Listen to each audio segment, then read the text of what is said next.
Assalamualaikum warahmatullahi wabarakatuh. Alhamdulillah alladzi bi ni'matihi tatimmus shalihat, wa usalli wa usallim ala nabiyil karim Muhammad bin Abdullah wa ala alihi wa sahbihi wa man tabi'ahu ila yaumiddin.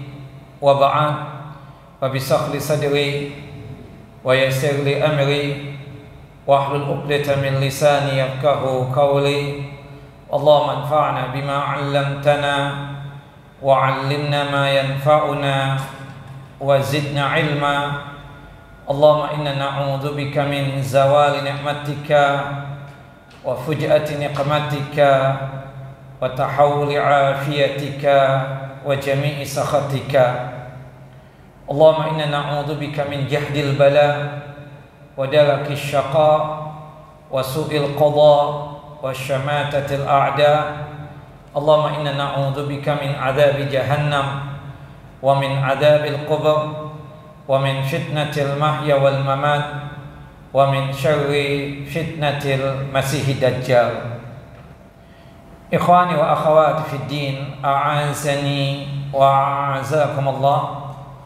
Bapak dan Ibu yang dimuliakan oleh Allahu Jalla wa Ala, Majlis Ta'lim Alumnus SMP 27 Jakarta Timur, angkatan 27 sampai 88 yang dalam lindungan dan penjagaan Allahu Jalla Jalaluh.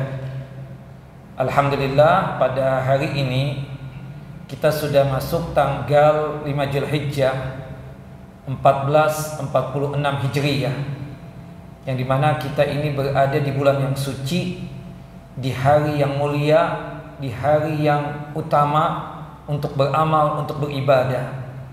Karena sebagaimana yang kita pahami dari hadis sahabat yang mulia Abdullah ibnu Abbas radhiyallahu anhuma, semoga Allah Jalla wa Ala meridai beliau, anna Rasulullah sallallahu alaihi wasallam qala, bahwasanya Rasulullah sallallahu alaihi wasallam bersabda, ma min ayyamin al-amalu salih fiha ahabbu ila Allah min hadhil ayyam.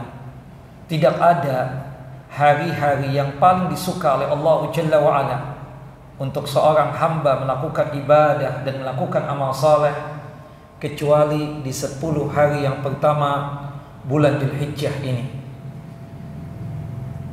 yang dimana pahalanya tersebut melebihi pahala jihad di jalan Allah Jalla Jalaluh. Dan itu diungkapkan di dalam hadis ini ketika para sahabat itu mencoba untuk membandingkan amalan jihad, ya, dibandingkan dengan amalan yang dilakukan oleh seorang hamba di 10 hari yang pertama bulan Dzulhijjah ini. Qalu ya Rasulullah wal jihadu fi sabilillah. Wahai Rasulullah, tidak juga jihad di jalan Allah Jalla wa Ala.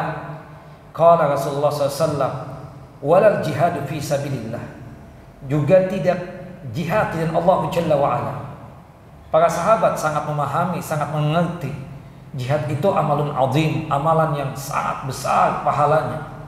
Maksud sahabat tersebut bertanya demikian, apakah amalan jihad ini sanggup untuk menyandingi amalan yang dilakukan oleh seorang hamba di 10 hari yang pertama bulan Dzulhijjah? Qala Rasulullah sallallahu alaihi wasallam menjawab, wala jihadu fi sabilillah. Tidak juga jihad di jalan Allah Jalla wa Ala tidak sanggup untuk menyandingi amalan yang dilakukan oleh seorang hamba di 10 hari yang pertama Dzulhijjah ini. Satu-satunya amalan yang sanggup untuk menyandingi amalan seorang hamba di 10 hari yang pertama Dzulhijjah ini adalah illa rajulun kharaja bi nafsihi wa malihi wa lam yarji' min dzalika bi syai'in. Seseorang yang keluar dari rumahnya membawa jiwa raganya, membawa harta bendanya, ya, kemudian dia terjun ke medan peperangan, dia habiskan hartanya, ya, di jalan Allah Jalla wa Ala, dia wakafkan, dia infakkan seluruh hartanya di jalan Allah Jalla wa Ala. Kemudian ketika dia kembali dalam kondisi dan keadaan raganya hilang, mati dalam kondisi syahid. Ini satu-satunya amalan yang sanggup untuk menyandingi amalan seorang hamba di 10 hari yang pertama bulan Dzulhijjah ini. Bapak dan Ibu, Kita akan membahas bab yang ke-12 dari kitab Tauhid karya Syekh Muhammad bin Abdul Wahhab At-Tamimi rahimahullah rahmatan wasi'ah. Tapi ada beberapa masalah yang ingin saya sampaikan. Karena ini bulan yang suci dan hari-hari yang suci, ada sekitar beberapa masalah yang saya yakin di antara Bapak dan Ibu dalam artian mungkin sudah pernah mendengar tapi kebanyakan tidak paham. Dan di antara asatidz kita jarang menyampaikan masalah ini. Artinya mungkin sudah disampaikan tapi kita kurang perhatian. Nah, pertama yang saya ingatkan itu berkaitan tentang masalah takbiran. Takbiran itu terbagi menjadi dua. Ada takbiran yang sifatnya mutlak, ada takbiran yang sifatnya itu muqayyad. Mutlak itu artinya tidak ada kaitannya dengan ibadah salat fardu, tidak ada kaitannya dengan salat 5 waktu. Kapan waktu pun kita boleh untuk melantunkan takbiran, baik itu di pagi hari, siang hari, sore hari, petang hari, atau malam hari, bahkan subuh hari sekalipun boleh. Syarat utamanya sudah masuk tanggal 1 Dzulhijjah. Dan takbiran mutlak di bulan Dzulhijjah itu 13 hari. Ya, dalilnya dalam surah Al-Hajj, surah yang ke-22 ayat 28. Di situ Allah Jalla wa Ala menyebutkan wa yadhkuru ismallahi fi ayyamin ma'lumat, dan hendaknya mereka menyebutkan nama Allah Jalla wa Ala di hari-hari yang ditentukan. Hari-hari yang ditentukan menurut para ulama tafsir, di antara sahabat yang mulia Abdullah bin Abbas dan juga sahabat yang mulia Abdullah bin Umar radhiyallahu anhum menyatakan bahwasanya yang disebut dengan hari-hari yang ditentukan itu adalah 10 hari yang pertama bulan Dzulhijjah. Artinya di 10 hari yang pertama bulan Dzulhijjah ini kita banyak melantunkan takbiran yang sifatnya mutlak. Nah, 3 harinya, ya, tanggal 11, 12 dan tanggal 13 itu disebutkan oleh Allah Jalla Jalaluh di dalam surah Al-Baqarah, surah yang kedua ayat 203. Surah Al-Baqarah surah yang kedua ayat 203, yang dimana Allah Jalla wa Ala menyatakan, ya, wa yadhkurullaha fi ayyamin ma'dudat, dan hendaknya kita tersebut berzikir kepada Allah di hari-hari yang sedikit. Wa yadhkurullaha fi ayyamin ma'dudat. Hari-hari sedikit tersebut maksudnya apa? Ayyamut tasyrik. Tanggal 11, 12 dan tanggal 13. Artinya kalau kita gabungkan, ya, surah Al-Hajj surah yang ke-22 ayat 28 dan surah Al-Baqarah surah yang kedua ayat 203, takbiran yang sifatnya mutlak ini berapa hari? 13 hari. Nah, itu takbiran yang sifatnya mutlak. Jelas ibu-ibu? Belum jelas. Ya. Jadi takbiran yang sifatnya mutlak itu tidak ada kaitannya dengan salat 5 waktu. Kapan waktu pun kita boleh untuk melantunkan takbiran, baik itu di pagi hari, siang hari, sore hari, petang hari, malam hari, bahkan subuh hari sekalipun boleh, tidak mengapa yang demikian. Syarat utamanya sudah masuk apa? Tanggal 1 Dzulhijjah. Dan ini berapa hari Bapak? 13 hari. Disebutkan di dalam firman Allah dalam surah Al-Hajj surah yang ke-22 ayat 28 dan surah Al-Baqarah surah yang kedua ayat 203. Jelas? Nah, kemudian ada takbiran yang kedua nih, namanya takbiran yang sifatnya muqayyad. Muqayyad itu artinya berkaitan erat dengan salat 5 waktu, ada hubungannya dengan salat fardu. Artinya kita melantunkan itu takbiran, yaitu takbiran muqayyad, setelah kita selesai melaksanakan ibadah salat fardu kita, sebelum kita melantunkan zikir setelah melaksanakan salat fardu. Assalamualaikum warahmatullahi, Assalamualaikum warahmatullahi. Langsung kita melantunkan takbiran, Allahu Akbar, Allahu Akbar, La ilaha illallah, Allahu Akbar, Allahu Akbar, walillahil hamd.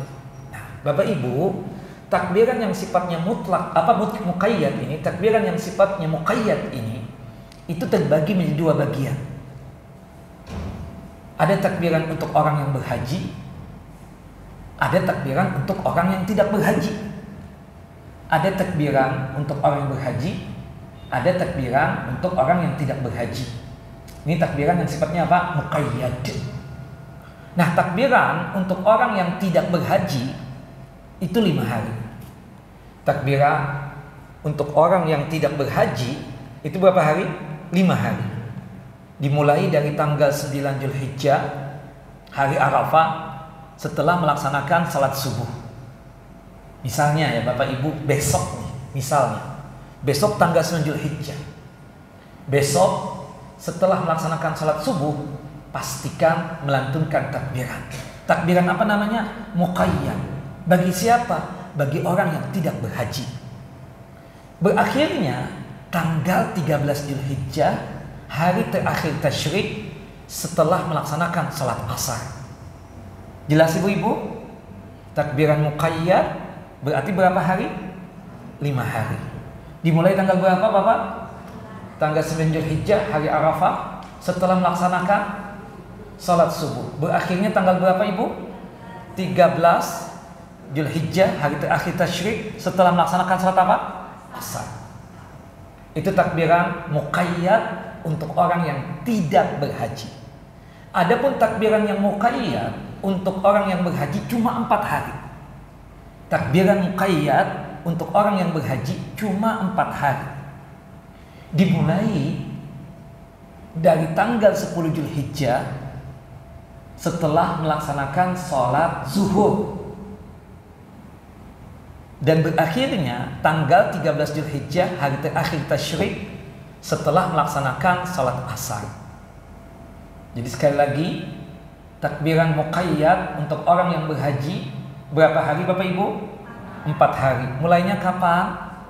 Tanggal 10 Zulhijjah setelah melaksanakan apa?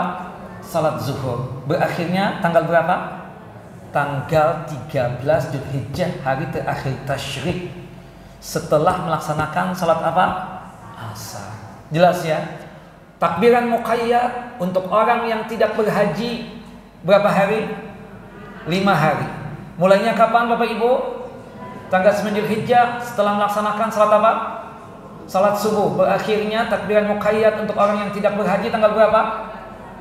Tanggal 13 Zulhijjah, hari terakhir tasyrik, ya, setelah melaksanakan salat apa? Asar. Kemudian ya, takbiran muqayyad untuk orang yang berhaji berapa hari Bapak? 4 hari. Mulainya tanggal berapa? Tanggal 10 Zulhijjah setelah melaksanakan salat apa? Zuhur. Kemudian berakhirnya takbiran muqayyad untuk orang yang berhaji ini tanggal berapa? 13 Zulhijjah setelah melaksanakan salat apa? Salat asar. Nah, ini permasalahan yang pertama yang banyak tidak diketahui oleh kaum muslimin. Sampaikan kepada saudara-saudara kita. Ya, makanya kan apa ya? Jarang kita mendengar orang sekarang ini takbiran. Terutama takbiran mutlak ini jarang sekali. Makanya kitalah mencoba untuk menghidupkan ini sunnah. Lantunkanlah takbiran mutlak ini 13 hari, bayangkan 13 hari. Ya, takbiran muqayyad untuk orang yang tidak berhaji 5 hari. Lantunkan juga, pastikan, pahami, hidupkan sunnah yang satu ini. Untuk orang yang berhaji, takbiran muqayyad cuma 4 hari. Nah, yang kedua, permasalahan yang ingin saya ingatkan, ini berhubung bulan Zulhijjah, setahun sekali kita ketemu ya. Bapak Ibu tahu nggak? Ternyata takbiran yang kita lantunkan itu bukan ala Rasulullah. Ya, tidak ada dalil khusus, tidak ada hujjah yang khusus ya, yang sahihah, yang menjelaskan bahwasannya berkaitan dengan sirah atau lafaz atau isi redaksi takbiran tersebut dari Nabi SAW secara khusus tidak ada. Rasulullah cuma mengatakan yang sifatnya umum, ya, fa'akthiru fihinna minat tahlil wa takbir wa tahlil. Rasulullah cuma mengatakan begitu. Di 10 hari yang pertama bulan Hijjah itu kata Nabi, perbanyaklah mengucapkan tahlil, perbanyaklah untuk mengucapkan takbir, perbanyaklah untuk mengucapkan tahmid, alhamdulillah. Tapi redaksi takbirannya bagaimana? Sepengetahuan saya yang dhaif ini tidak ada secara khusus dari Nabi SAW. Yang biasa bapak dan ibu lantunkan itu takbiran ala siapa itu? Abdullah ibnu Mas'udin radhiyallahu anhu. Allahu Akbar, Allahu Akbar, La ilaha illallah, Wallahu Akbar, Allahu Akbar, Walillahil hamd. Ini takbiran ala siapa? Abdullah ibnu Mas'udin radhiyallahu anhu. Nah, takbiran ala sahabat yang mulia Abdullah ibnu Abbas beda lagi. Seperti ini.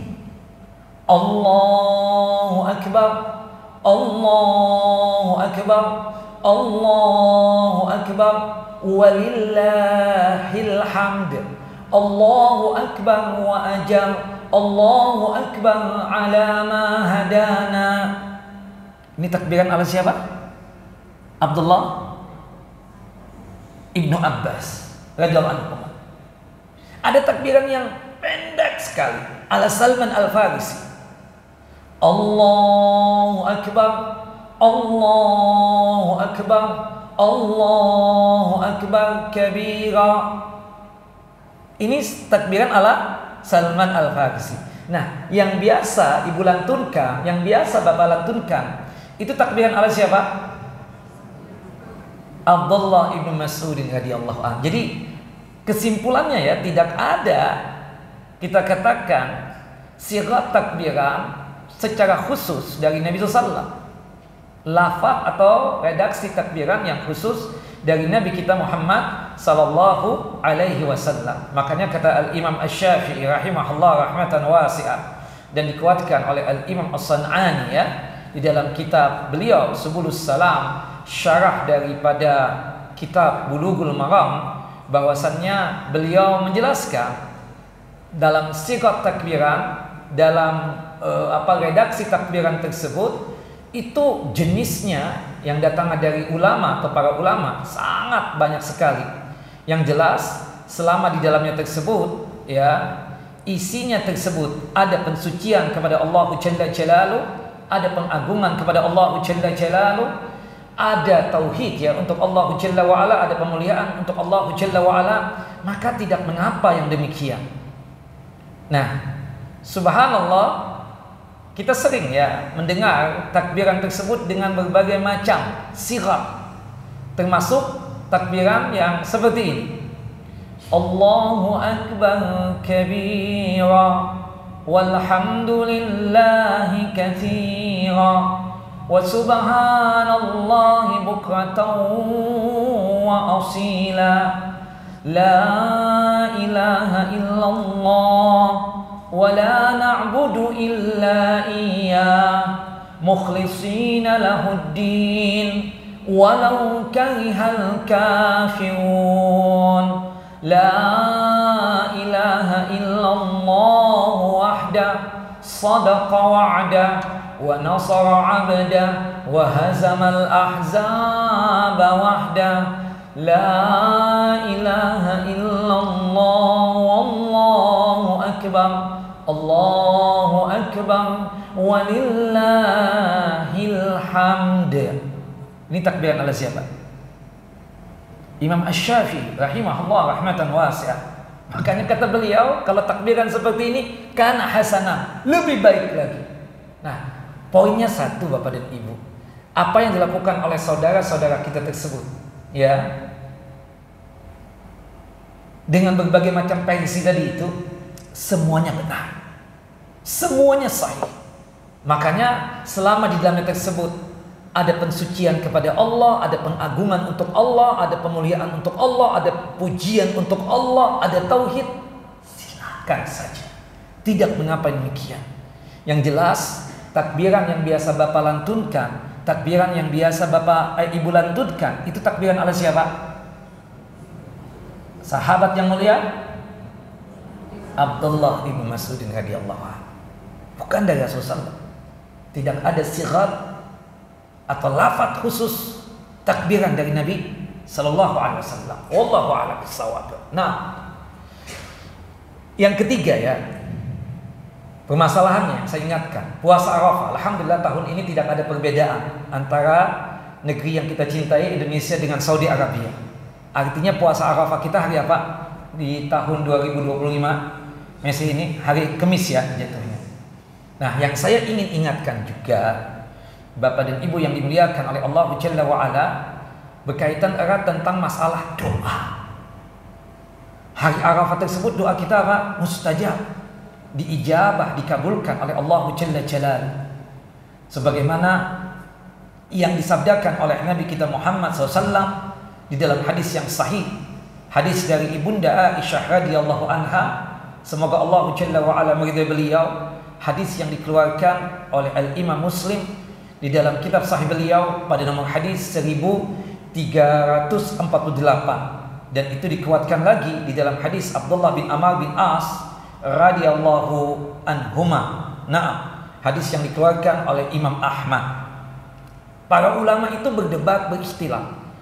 Apakah berkaitan dengan doa mustajab itu khusus untuk orang yang wukuf di Arafah, ataukah dimanapun mereka berada doa mereka itu mustajab?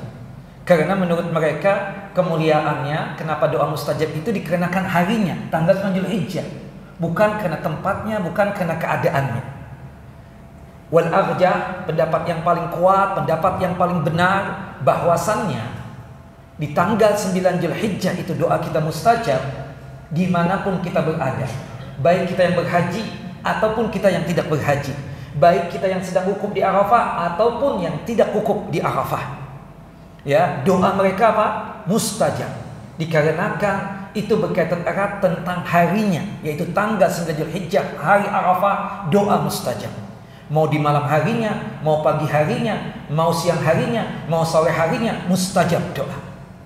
Nah, maka persiapkanlah doa yang terbaik yang untuk kita mohonkan di tanggal 9 Zulhijjah. Tidak diragukan lagi memang. Orang yang berada di padang Arafah, mereka mengumpulkan 3 keistimewaan, 3 keutamaan. Dikarenakan tempatnya padang Arafah, dikarenakan keadaan mereka sedang wukuf di Arafah, dikarenakan ya tanggal 9 Zulhijjahnya, harinya. Sehingga 3 keistimewaan ada pada orang yang sedang wukuf di Arafah tersebut, sehingga membuat doa mereka mustajab, diijabah dan dikabulkan oleh Allah Jalla wa Ala. Tapi Bapak dan Ibu yang tidak berhaji, jangan kecil hati, dikarenakan kita yang tidak berhaji ini ya di tanggal 9 Zulhijjah itu mengumpulkan 2 keistimewaan, mengumpulkan 2 keutamaan. Yang pertama, puasa Arafahnya. Karena kita tahu puasa Arafah itu disunnahkan ya, yaitu tanggal 9 Zulhijjah disunnahkan bagi kita yang tidak berhaji. Bagi mereka yang berhaji, mereka yang sedang wukuf, makruh untuk berpuasa. Sebagaimana yang disebutkan di dalam hadis Ummu Fadl bintil Haris radhiyallahu anha. Jadi puasa Arafah tersebut tanggal 9 Zulhijjah khusus bagi kita yang tidak berhaji. Dan kita sangat paham, sangat mengerti, doanya orang berpuasa itu mustajab, diijabah, dikabulkan oleh Allah Jalla wa Ala. Sebagaimana yang dinyatakan dalam hadis Abu Hurairah radhiyallahu anhu, hadis yang dikeluarkan oleh Al-Imam Al-Bukhari. Qala Rasulullah SAW, Rasulullah SAW bersabda, "Thalasu da'watin mustajabat." Ada 3 doa yang dipastikan diijabah dan dikabulkan oleh Allah Jalla wa Ala. La syakka fihinna. Tidak diragukan lagi pengijabahannya. Salah satunya da'watus sha'im hatta yuftira. Doanya orang yang berpuasa hingga berbuka. Hadis sahih dikeluarkan oleh Imam Bukhari dalam kitab Adabul Mufrad. Nah, keadaan yang kedua, kita selain berpuasa-puasa Arafah tadi, kita yang tidak berhaji mendapatkan hari Arafah tanggal 9 Zulhijjah itu yang membuat kita apa? Doanya mustajab. Jelas ikhwan, perbanyak doa. Dan ini menjadi permasalahan yang keberapa? Yang ketiga. Permasalahan yang keempat yang banyak tidak diketahui oleh kita semua, dan ini hendaknya dicatat dan dihafalkan. Ternyata di hari Arafah tanggal 9 Zulhijjah ada 2 khusus yang kita lupakan, yang harusnya kita baca. Ada zikir khususnya ternyata di hari Arafah. Berdasarkan hadis dari Abdullah bin Amr bin As radhiyallahu anhuma, semoga Allah Jalla wa ala meridai beliau. Qala Rasulullah sallallahu alaihi wasallam, Rasulullah sallallahu alaihi wasallam bersabda, khairud du'ai du'a'u yaumi Arafah. Sebaik-baiknya doa itu adalah doa di hari Arafah, tanggal 9 Dzulhijjah. Wa khairu ma qultu ana wan nabiyyuna min qabli. Dan sebaik-baiknya apa yang aku baca, apa yang aku ucapkan dan diucapkan dan dibaca oleh para nabi sebelumku adalah zikir berikut ini. La ilaha illallah wahdahu la syarikalah, lahul mulku wa lahul hamdu wa huwa ala kulli syai'in qadir. Hadis sahih dikeluarkan oleh Al-Imam At-Tirmidzi dalam kitab sunannya pada nomor hadis 3585. Nah, ini zikir yang pertama Bapak Ibu di hari Arafah. Berulang-ulang kita baca. Ini doa yang paling the best, zikir yang paling the best, yang itu dibaca oleh Nabi Muhammad dan dibaca oleh nabi-nabi sebelum Nabi Muhammad SAW. Subhanallah. La ilaha illallah wahdahu la syarikalah, lahul mulku wa lahul hamdu wa huwa ala kulli syai'in qadir. Nah, kemudian yang kedua ini banyak juga dilupakan oleh kita ini. Bapak Ibu, tahu nggak, hari Arafah itu ternyata hari pembebasan orang-orang dari siksa api neraka. Kita kan cuma pahamnya hari pembebasan orang-orang itu dari siksa api neraka cuma bulan Ramadan, siangnya atau malamnya. Padahal di bulan Dzulhijjah juga ada hari pembebasan orang-orang dari siksa api neraka. Tanggal berapa? Tanggal 9 Dzulhijjah. Kita lihat di dalam hadisnya. Hadis dari Ibunda Aisyah radhiyallahu anha. Anna Rasulullah sallallahu alaihi wasallam qala, bahwasanya Rasulullah sallallahu alaihi wasallam bersabda, "Ma min yaumin aktsara min an yu'tiqallahu fihi abdan minan nar min yaumi Arafah." Di antara hari yang Allah Jalla wa'ala banyak sekali membebaskan para hambanya, membebaskan orang-orang dari siksa api neraka adalah hari Arafah. Nah, dari sini sebagian ulama mengatakan doa yang biasa kita baca selama Ramadan, doanya tentang pembebasan dari siksa api neraka. Jangan-jangan udah hafal juga. Allahumma a'tik riqabana wa riqaba abaina wa ummahatina minan nar. Ya Allah, bebaskanlah kami dan bebaskanlah ayah bunda kami dari siksa api neraka. Tanggal 9 Dzulhijjah, hari Arafah. Doa ini berulang-ulang kita lantunkan karena kita berharap ini kesempatan kita agar kita tercatat terbebas dari siksa api neraka. Kita baca doa ini. Allahumma inni as'alukal itqa minan nar.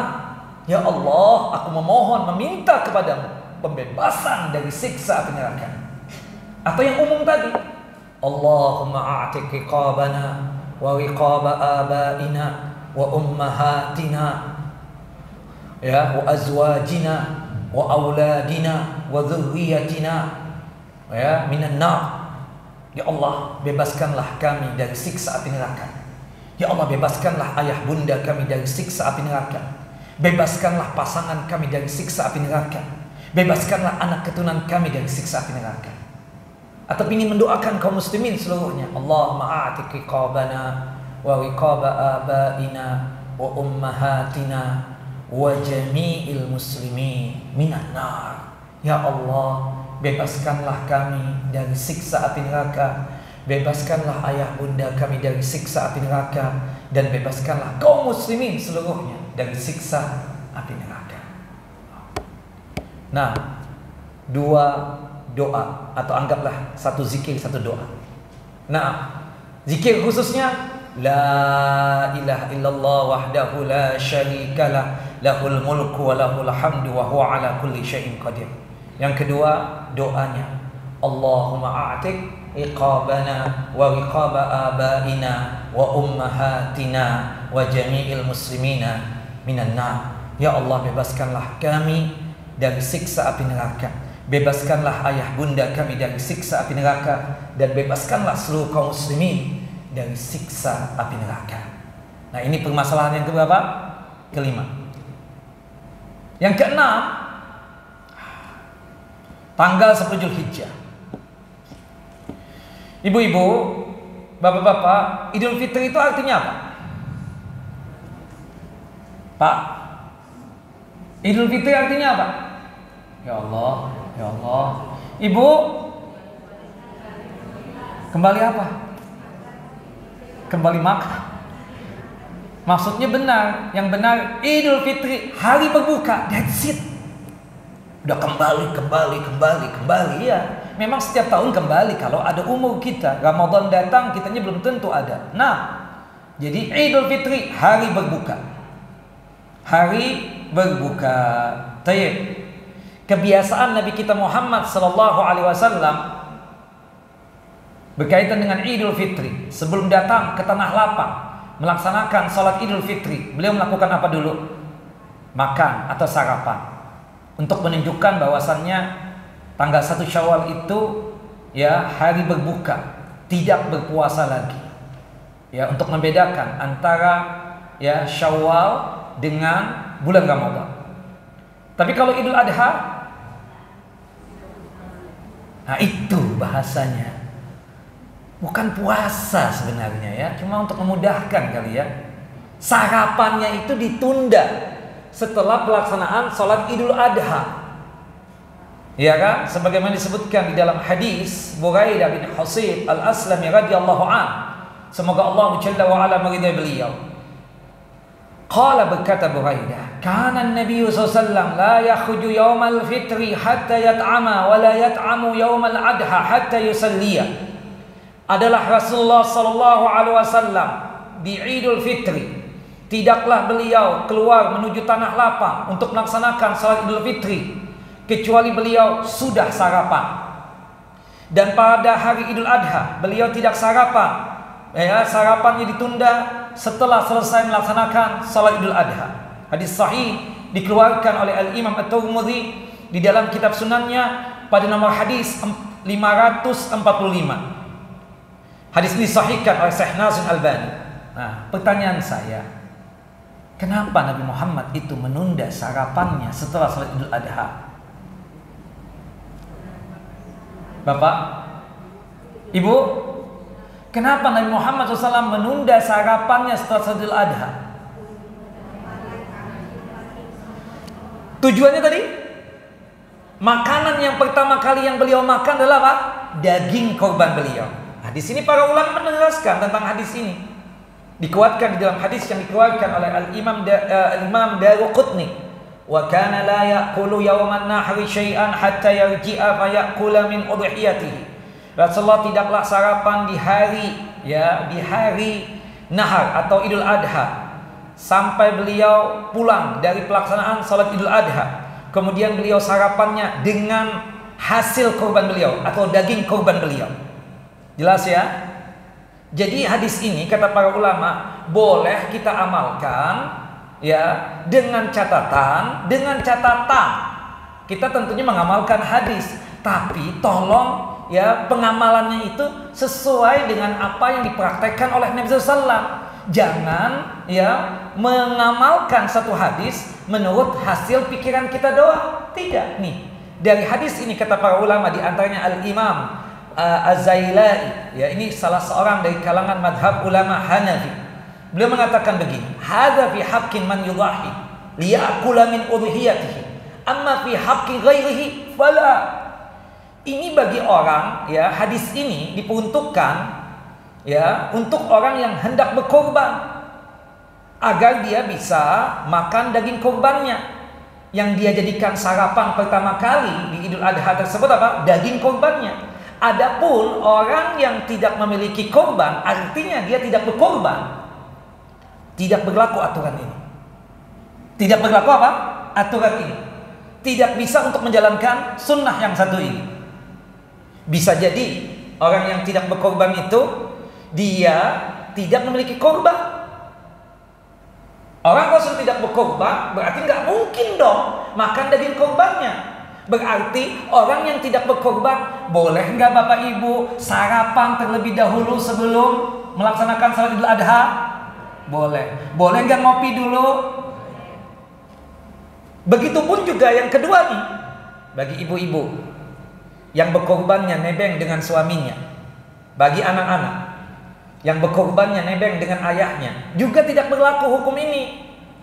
Berarti ibu-ibu yang berkorbannya nebeng dengan suami, boleh nggak sarapan terlebih dahulu sebelum pelaksanaan sholat Idul Adha? Boleh nggak ngopi dulu, ngeteh dulu, ya makan lapis legit dulu, boleh? Boleh banget, tidak mengapa yang demikian. Nah, yang ketiga, bapak-bapak yang berkorban, poinnya jelas ya, dan itu dikuatkan dalam hadis Al-Imam Daruqutni tadi. Rasulullah pulang setelah melaksanakan salat Idul Adha, makanan yang beliau makan apa? Daging korban beliau. Artinya tidak bisa diganti dengan yang lainnya, tidak bisa diganti dengan makanan yang lainnya. Karena Rasulullah itu ingin makanan yang pertama kali yang beliau makan di hari itu, di Idul Adha, daging korban beliau. Tidak bisa diganti dengan lapis legit, opor ayam, nasi uduk, nasi ulam, lontong sayur. Enggak bisa, enggak nyambung. Jelas Bapak Ibu? Jadi kalau Bapak ingin mengamalkan juga hadis ini dengan sunnah yang benar tentunya ya, dengan praktek yang benar, kita katakan dengan praktek yang benar, maka Bapak boleh menunda sarapan Bapak setelah pelaksanaan salat Idul Adha dengan catatan sarapan yang Bapak santap itu apa? Daging korban Bapak. Bukan daging yang beli di pasar, enggak. Bukan juga ya diganti dengan makanan yang lain tadi, tidak bisa. Dan kita sangat tahu kan, baru bisa mendapatkan daging korban kita kapan? Sore hari. Gak mungkin kita sudah untuk mengamalkan dan mempraktekkan ini sebagaimana yang dilakukan oleh Nabi kita Muhammad SAW. Apalagi bagi mereka yang berkorban besok harinya, tanggal 11, tanggal 12, tanggal 13. Bagaimana caranya mempraktekkan sunnah yang satu ini? Tidak mungkin juga. Apalagi yang berkorbannya di luar kota, di rumah ya, di tempat orang tuanya ya tinggal, di tempat mertuanya tinggal, juga tidak mungkin. Jadi Idul Adha tahun ini boleh kita sarapan dulu? Bapak boleh kita ngopi dulu? Lapis legit dulu boleh? Karena sepertinya kita nggak bisa untuk mengamalkan sunnah yang satu ini karena keterbatasan kemampuan kita. Subhanallah, keterbatasan, kecuali kalau orang punya tekad bulat ya, pokoknya habis salat Idul Adha menyembelih kambing, kita ambil sedikit dagingnya, kita langsung masak sedikit meskipun makanan jam 10. Mungkin bisa seperti itu. Tapi rata-rata kan mulut kita apa? Subhanallah, mulut kita ini sudah bunyinya terlalu berat gitu loh. Sehingga ingin supaya kita segera sarapan ya. Jelas ya? Ini poin paling penting. Bapak boleh, ibu boleh mengamalkan ini ya, hadis, tapi sesuai dengan prakteknya yang dipraktekkan oleh Nabi Sallallahu Alaihi Wasallam. Jangan ya penganalogian dari pikiran kita. Tidak boleh kita tunda sarapan kita setelah melaksanakan salat Idul Adha, tapi pastikan makanan yang kita santap, sarapan yang kita makan itu daging kurban kita, tidak bisa diganti dengan makanan yang lain, tidak bisa diganti lapis legit, kue nastar, hamparan tatak, nggak bisa sama sekali. Jelas Bapak Ibu? Jelas? Allahu a'lam. Nah maka oleh sebab itu bagi kita panitia masjid nggak perlu juga buru-buru pelaksanaan salat Idul Adha jam 6:30 misalnya. Kesian ibu-ibu. Rasulullah tujuannya itu untuk mensegerakan pelaksanaan salat Idul Adha, kan untuk memberikan kesempatan agar orang segera berkorban. Nah para sahabat pada saat itu sarapannya memang ditunda oleh mereka, makanya dipercepat oleh Nabi pelaksanaan salat Idul Adha. Kalau kita kan tidak juga. Boleh nggak waktu pelaksanaan salat Idul Adha-nya itu sama sebagaimana waktu pelaksanaan salat Idul Fitri? Bolehlah, sudahlah yang standar 7.30. Jangan 6:30 kepagian banget. Ya. Jam 6.30 sudah mulai, ya Allah. Kalau kita tujuannya langsung menyembelih korban, nggak ada masalah. Nyembelihnya kapan Pak? Habis zuhur. Ya Allah ya Pak. Nggak nyambung juga sebenarnya. Ya nggak nyambung. Sudahlah, kasih kesempatan orang-orang agar bisa sholat Idul Adha. Udahlah, mulainya jam 7.30. Toh juga kita mengakui banget, kita lemah, tidak sanggup untuk mengamalkan ini. Ya, dan tidak bisa dianalogikan, diganti sarapannya dengan makanan yang lain, nggak bisa, nggak bisa. Wallahu a'lam bishawab. Jelas Bapak Ibu? Tayyib. Itu permasalahan yang keberapa? Kenapa ketujuh? Keenam. Nah, yang kedelapan ini, yang banyak dilupakan oleh ibu-ibu ini. Ya. Yang ketujuh, ya. Yang ketujuh yang banyak dilupakan oleh ibu-ibu juga. Tanggal 11, 12 dan tanggal 13 Zulhijjah. Itu hari apa, Bu? Tasyrik. Tasyrik itu kita melantunkan takbiran yang sifatnya mutlak, iya, takbiran yang sifatnya muqayyad juga iya. Tapi ada satu zikir yang dilupakan oleh ibu-ibu dan bapak-bapak juga. Di tanggal 11, 12 dan tanggal 13 tersebut kita melantunkan doa sapu jagat. Doa apa? Doa sapu jagat. Sebagaimana disebutkan oleh Allah Jalla wa Ala di dalam Al-Qur'anul Karim, dalam surah Al-Baqarah, surah yang kedua ayat 201, yang dimana Allah Jalla wa Ala berfirman, wa minhum may yaqulu rabbana atina fid dunya hasanah wa fil akhirati hasanah wa qina adzabannar. Di antara mereka, wa minhum, dan di antara mereka, ya, khususnya orang yang berhaji dan juga umumnya untuk orang yang tidak berhaji, membaca doa ini, ya Allah ya Tuhan kami, anugerahkanlah kepada kami kebaikan dunia dan anugerahkanlah kepada kami kebaikan akhirat, dan jauhkanlah kami dari siksa api neraka. Kata Al-Imam Atha bin Rabah dan juga Imam Ikrimah rahimahumullah dan ulama-ulama tafsir yang lainnya, kesimpulannya kata beliau, istinbat daripada ayat tadi surah Al-Baqarah, surah yang kedua ayat 201, hendaknya kita memperbanyak apa? Di tanggal 11, 12 dan tanggal 13 melantunkan doa sapu jagat. Rabbana atina fid dunya hasanah wa fil akhirati hasanah wa qina adzabannar. Jelas ya? Nah, ini yang ketujuh. Wallahu a'lam bissawab. Taib yang terakhir dah, yang ke-8, kita tambah satu lagi. Orang haji berkorban enggak? Orang yang berhaji berkorban tidak, Bapak? Status kurbannya wajib apa sunnah? Orang yang berhaji, terutama haji tamattu dan haji kiram, gugur kewajiban ibadah kurbannya. Kenapa? Karena ibadah haji, khususnya tamattu dan kiram, ada namanya al-hadyu. Al-hadyu itu menyembelih hewan ternak juga. Bisa berwujud kambing, bisa berwujud sapi, bisa juga berwujud onta. Nah, berhubung mereka tersebut sudah berhaji tamattu dan artinya mereka menyembelih al-hadyu, maka gugur kewajiban berkurbannya.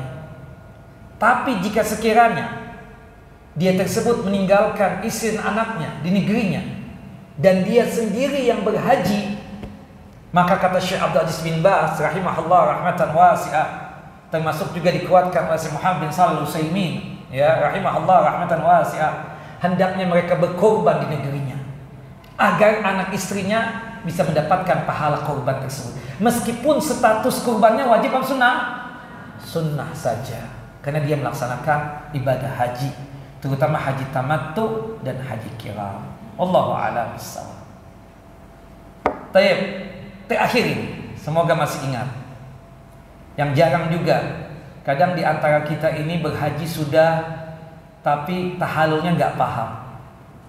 Umrah juga, iya kan? Tahallul paham? Arti tahallul itu apa sih? Bebas. Bebas dari sesuatu yang tadinya dilarang. Seperti kita laki-laki, Bapak. ketika ihram umrah atau ihram haji, nggak boleh memakai pakaian yang menyambung. Bukan berjahit ya, semua berjahit. Hatta jam tangan berjahit, hatta sabuk berjahit, kita katakan enggak. Istilahnya menyambung satu dengan yang lainnya, seperti baju gamis yang kita pakai ini, seperti peci, termasuk pakaian dalam kita. Itu khusus untuk bapak-bapak. Untuk ibu-ibu, ya larangannya misalnya tidak boleh untuk memakai wangi-wangian, termasuk potong kuku dan seterusnya. Laki-laki juga begitu, tidak boleh pakai wangi-wangian, termasuk pakai sabun wangi ketika mandi, kemudian potong kuku dan seterusnya, ya, termasuk mencabut bulu-bulu yang ada di badan. Sampai tahallul. Tahallul ibadah umrah itu dengan melakukan amalan apa, Bapak, Ibu? Cukur rambut, benar. Cukur rambut. Kalau ibadah haji tahallulnya bagaimana? Allahu Akbar. Tahallul ibadah haji itu dengan kita melakukan 4 amalan berikut ini di tanggal 10 Zulhijjah. Tahallul ibadah haji dengan kita melakukan 4 amalan ini di hari ya 10 Zulhijjah atau hari Idul Adha, Yaumun Nahar. Yang pertama melempar jamrah Aqabah. Yang kedua menyembelih al-hadyu. Yang ketiga mencukur rambut. Yang keempat tawaf ifadah. Yang keempat apa? Tawaf ifadah. Tahallul ibadah haji terbagi 2. Tahallul ibadah haji terbagi menjadi 2. Ada tahallul awal, tahallul yang pertama. Ada tahallul ats-tsani, tahallul yang kedua. Jika bapak atau ibu yang berhaji sudah melakukan 2 amalan dari 4 amalan tadi, misalnya sudah melempar jamrah Aqabah, kemudian sudah juga menyembelih al-hadyu, berarti bapak dan ibu sudah tahallul awal. Sudah tahallul awal. Sudah bebas seluruhnya. Kita yang laki-laki boleh lagi memakai pakaian baju biasa yang kita pakai ini. Sudah boleh pakai wangi-wangian. Sudah boleh potong kuku. Sudah boleh mencabut bulu-bulu yang ada di badan. Nah, tapi satu yang belum boleh, yaitu apa? Jima, hubungan suami istri. Baru halal hubungan suami istri kalau kita sudah melakukan tahallul yang kedua dengan mengerjakan 4 amalan tadi seluruhnya. Sudah melempar jamrah Aqabah, sudah juga menyembelih al-hadyu, sudah juga mencukur rambut, sudah juga melakukan tawaf ifadah. Kalau 4 amalan ini sudah kita lakukan, maka kita sudah tahallul yang kedua. Artinya sudah bebas seluruhnya. Semuanya halal lagi. Jelas Bapak Ibu? Wallahu a'lam bissawab. Kita masuk ya ke permasalahan kitab tauhid bab yang ke-12. Babu minasyirki an-nadhru li ghairillahi ta'ala. Bab ya yang menjelaskan termasuk syirik nazar ya untuk selain Allah Jalla wa ala.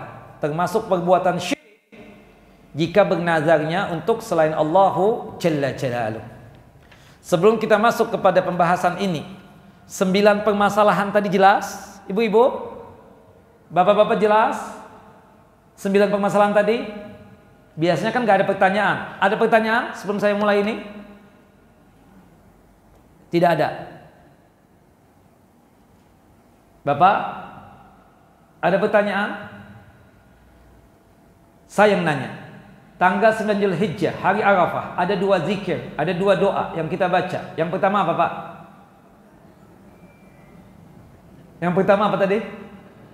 La ilaha illallah wahdahu la syarikalah, lahul mulku wa lahul hamdu wa huwa ala kulli syai'in qadir. Yang kedua, Ibu, Allahumma a'tiq riqabana wa riqaba abaina wa ummahatina wa jami'il muslimina minan nar. Ya Allah, bebaskanlah kami, ya, bebaskanlah kedua orang tua kami, bebaskanlah seluruhnya kaum muslimin dari siksa api neraka. Ayyamut tasyrik, tanggal 11, 12 dan tanggal 13, selain takbiran yang sifatnya mutlak dan muqayyad, ada zikir. ada doa yang kita tinggalkan. Doanya apa? Doa sapu jagat. Jelas ya? Sebelum salat Idul Adha, boleh nggak kita sarapan dulu?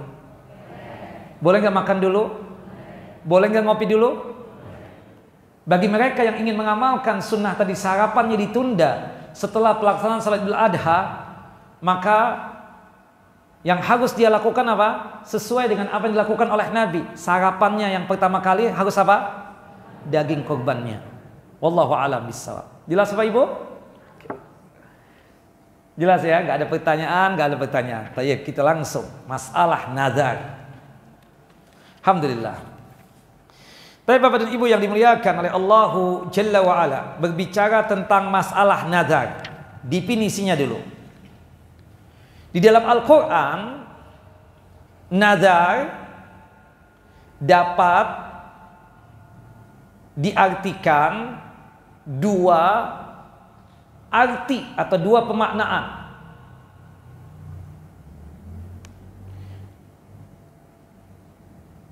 Nazar yang disebutkan di dalam Al-Quran atau secara umum ya dalam Islam, nazar dapat diarahkan kepada dua arti atau dua pemaknaan. Arti yang pertama, nazar itu sama dengannya adalah ibadah dan ketaatan. Arti yang pertama, nazar adalah ibadah dan ketaatan. Ibadah dan ketaatan. Itu yang disebutkan oleh para ulama ya ketika menjelaskan ayat yang ketujuh dari surah Al-Insan, yufuna bin nadri, mereka menunaikan nazar mereka. Kata Al-Imam Qatadah ketika menjelaskan ayat ini, maksudnya adalah bima faradallahu alaihi minas salati waz zakati was shaumi wal haji wal umrati wa ghairihi minal wajibat. Mereka menunaikan apa yang telah diwajibkan oleh Allah Jalla wa'ala atas mereka, baik itu ibadah salat, ibadah zakat, ibadah puasa, ibadah haji, ibadah umrah, atau kewajiban-kewajiban yang lainnya. Dan ini arti daripada nazar yang pertama, yaitu apa? Ibadah dan ketaatan. Dan disebutkan juga dalam surah Al-Hajj, surah yang ke-22 ayat 29. Surah Al-Hajj surah yang ke-22 ayat 29, Allah mengatakan wal yufu nuzurahum, dan hendaknya mereka menunaikan nazar mereka. Maksudnya di sini adalah setiap orang yang melaksanakan haji wajib untuk melakukan amal ibadah yang diwajibkan di dalamnya, seperti melaksanakan ya wukuf di Arafah, mabit di Muzdalifah, mabit di Mina, melempar jamarat, kemudian juga tawaf, menyembelih al-hadi, termasuk juga melaksanakan tawafnya, kemudian melaksanakan ya sa'inya. Nah, kalau kita kumpulkan semua itu, tidak lain maksudnya apa? Ibadah, amalan. Wal yufu nuzurahu, maksudnya mereka melaksanakan apa? Ibadah-ibadah mereka berkaitan tentang ibadah haji. Nah, maka itu arti yang pertama dari nazar yang sifatnya umum. Artinya apa? Ibadah dan ketaatan. Jelas Bapak Ibu? Jelas Ibu-ibu? Yang kedua, ini yang menjadi persoalan di bab yang ke-12 ini. Ini yang dimaksud oleh Syekh Muhammad bin Abdul Wahhab di dalam kitab Tauhid ini. Yang disebut dengan nazar bermakna khusus adalah ayyujiba al-mar'u ala nafsihi qurbatan lam yujibha asy-syar'u alaihi. Seseorang mewajibkan atas dirinya sendiri untuk melakukan satu ibadah, satu amalan yang tidak diwajibkan oleh syariat atasnya, yang tidak diwajibkan oleh syariat. Syariat tidak mewajibkan, Allah dan Rasulnya tidak mewajibkan, tapi kita mau mewajibkan diri kita sendiri. Itu disebut dengan makna nazar secara khusus. yang menjadi pembahasan di bab yang ke-12 ini. Seseorang mewajibkan atas dirinya sendiri untuk melakukan suatu ibadah atau suatu amalan yang tidak diwajibkan oleh syariat untuknya, yang tidak diwajibkan oleh syariat untuknya. Jelas ibu-ibu? Seperti misalnya, bersedekah wajib nggak hukumnya? Wajib bersedekah? Sedekah. Sunnah. Oke. Kemudian Bapak mengatakan, ana nazar Ustaz, tanah ana laku yang di sebelah masjid Baitur Rahman, ana nazar mau sedekah dengan fakir miskin sejumlah 1000 orang. Padahal Allah mewajibkan dia nggak untuk bersedekah? Padahal Rasulullah SAW mewajibkan dia nggak? Tidak juga. Tidak mewajibkan. Tapi dia sendiri yang mewajibkan dirinya. Tujuannya sih untuk bergening kepada Allah, kayaknya seperti itu. Seakan-akan mau berbuat baik kalau keinginan dia sudah dipenuhi oleh Allah. Mau melaksanakan ketaatan jika cita-citanya sudah diperkenankan oleh Allah Jalla wa'ala. Ini tidak benar. Makanya kata Nabi SAW, orang yang bernazar itu pasti bakhil. Orang yang bernazar itu pasti bakhil, pasti kikir, alias medit. Apa kata Nabi kita Muhammad SAW dalam hadis Abdullah ibnu Umar bin Khattab radhiyallahu anhuma, innahu la ya'ti bi khairin. Nazar itu tidak mendatangkan kebaikan sama sekali. Wa innama yustakhraju bihi minal bakhil. Sesungguhnya nazar itu hanyalah muncul dari orang yang pelit alias bakhil. Dan itu dikuatkan dalam hadis yang lain. Abdullah bin Umar mengatakan demikian. Awalam yunhau anin nadri? Bukankah mereka telah dilarang untuk bernazar? Kok pakai bernazar? Gak boleh loh. Hukumnya makruh bernazar. Kenapa? Inna Nabiya sallallahu alaihi wasallam qala, sesungguhnya Nabi SAW bersabda, Inna nazara la yuqaddimu syai'an wa la yuakhir. Nah, ini yang harus kita pahamkan. Sesungguhnya nazar yang kita lakukan itu tidaklah memajukan sesuatu apapun dan juga tidaklah memundurkan sesuatu apapun. Pak, jangan disangka dengan antum bernazar itu cepat laku tuh tanah. Enggak. Kalau waktunya laku, laku. Kalau waktunya memang belum laku, belum laku. Jadi jangan pakai bergening sama Allah Jalla wa'ala. Jelas? Tidak pula memundurkan sesuatu apapun. Wa inna ma yustakhraju bin nadr minal bakhil. Sesungguhnya nazar itu hanyalah keluar dari orang yang bakhil, orang yang kikir, orang yang medit. Dan nazar itu tidak bisa mengubah takdir seseorang. Nazar tidak bisa mengubah takdir seseorang. Itu dilihat di dalam hadis Abu Hurairah radhiyallahu anhu. Semoga Allah Jalla wa ala meridai beliau. Anna Rasulullah sallallahu alaihi wasallam qala, bahwasanya Rasulullah sallallahu alaihi wasallam bersabda, la tanziru fa innan nazra la yughni minal qadari syai'an. Janganlah kalian bernazar, sesungguhnya nazar itu tidaklah merubah takdir sama sekali. Nazar itu tidak merubah takdir sama sekali. Wa inna ma yustakhraj bihi minal bakhil. Sesungguhnya nazar itu keluar hanyalah dari orang yang bakhil, yang kikir, yang medit. Hadis sahih dikeluarkan oleh Al-Imam Muslim dalam kitab sahih beliau pada nomor hadis 1640. Jelas Bapak Ibu? Nah, tapi kita mempelajari nazar. Nazar itu ibadah. Kalau toh harus bernazar karena Allah Jalla wa ala. Nah, maka kita mempelajari nazar ya, pelan-pelan. Macam-macam nazar atau jenis-jenis nazar.